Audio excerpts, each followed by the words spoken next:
No niin, tällainen Gallia 530 olisi myynnissä, niin mä esittelen tässä venettä hieman.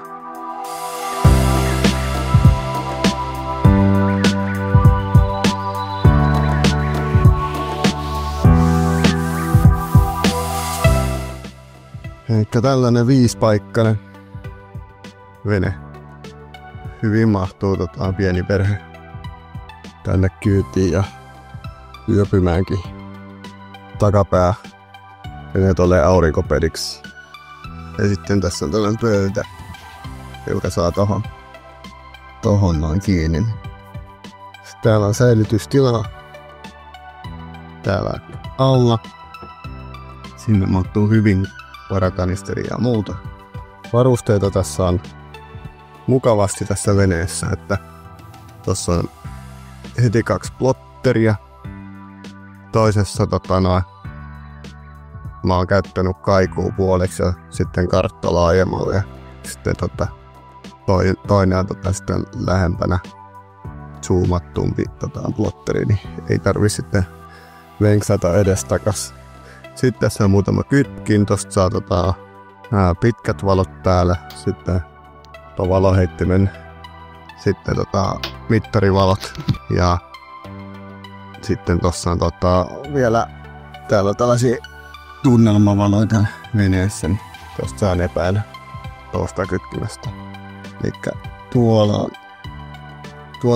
on hupiakku, se on 2005 vuonna otettu käyttöön. 140 Ah-akku, oikein hyvin riittää virta näin vempeleille. Ja sitten täällä on starttiakku. Ja tossa on erotusrele sille, että tosta, että sitten kun toi moottori starttaa, niin se lataa molempia akkuja automaattisesti ja erottaa ne sitten. Tossa nyt on tällainen aurinkopaneeli rullattava, se kuuluu kauppaan, niin se kytketään tänne veneen kylkeen tuonne. Tässä on tosiaan tällainen valoheitin tossa noin tarkapelinen päällä. Sitten veneen sisätilat. Mä oon noin 185 senttiä, niin mä voin just istua tässä lähellä oveita tai täällä päässä. Tälle, että selkä suorana pystyn istumaan tässä kajuutassa.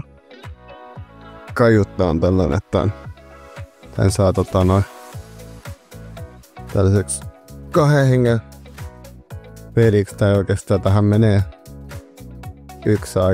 2 aikuista ja 1 lapsi vielä suht ok tämän muodon vuoksi, mutta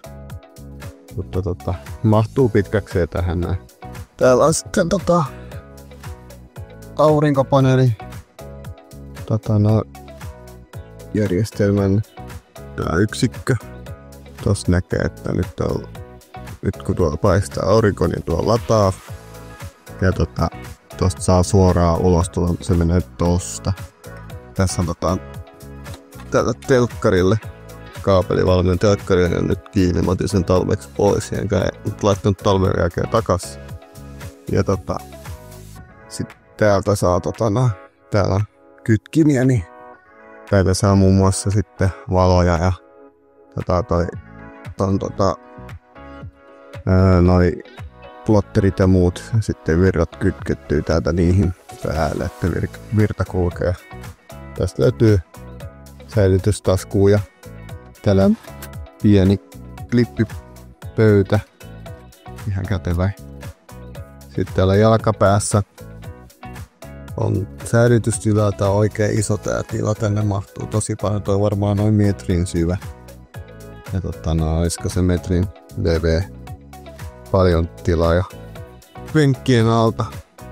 Täällä on tämmöiset lokerot, löytyy kummastakin sivusta ja täältä keulasta löytyy 1. Kaiutinjärjestelmä, Bluetooth-kaiuttimet, no vaan täällä sisäpuolella kaiuttaa G4. Ne saa tosta päälle. Ja sitten kun se on päällä, niin sitten voi yhdistää kännykän siihen Bluetoothilla. laittaa musiikkia soimaan. Sitten tollanen aurinkokenno, ilmanvaihto, eikä voi kerää, siinä on pieni akku ja se niinku kerää nyt päivällä sitä latautuu auringossa ja sitten pyörii tuossa yön yli, että ilma vaihtuu, vaikka olisi ikkuna kiinni, mutta sitten tuohon kannattaa myös viritellä yleensä hyttysverkkoa ja tollaista voi pitää auki, niin vähän enemmän vaihtuu happi, varsinkin jos on enemmän henkilöitä täällä kajuutassa. Tämmönen oikein kompakti ja tänne mahtuu paljon tavaraa ja oven saa lukittua. No niin, sitten mennään sitten moottorin perää katsomaan. Niin. Tässä on muuten myös kuomu. Se on ihan hyvässä tai se käyttökunnossa, ehkä vähän likainen, mutta toimivassa kunnossa vielä, että pitää vettä hyvin. Ja moottorina tässä on sitten tämmönen Evinruden 130 heppanen ruisku 2-tahti tuorevoitelu 2011 vuosimallia. Oikein hienosti käy.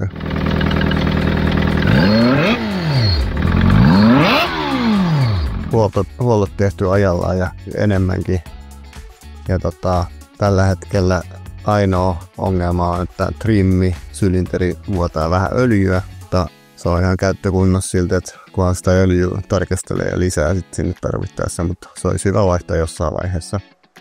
Muuten oikein hieno moottori, hyvin käy ja on kyllä myös voimaa siinä, että tälle veneelle oikein riittävä moottori, 130 heppaa. Yksi ruiskusuutin piti vaihtaa viime kesänä. Muuten aika lailla alkuperäiset kaikki osat siellä sisällä jäi hyvässä kunnossa. Ja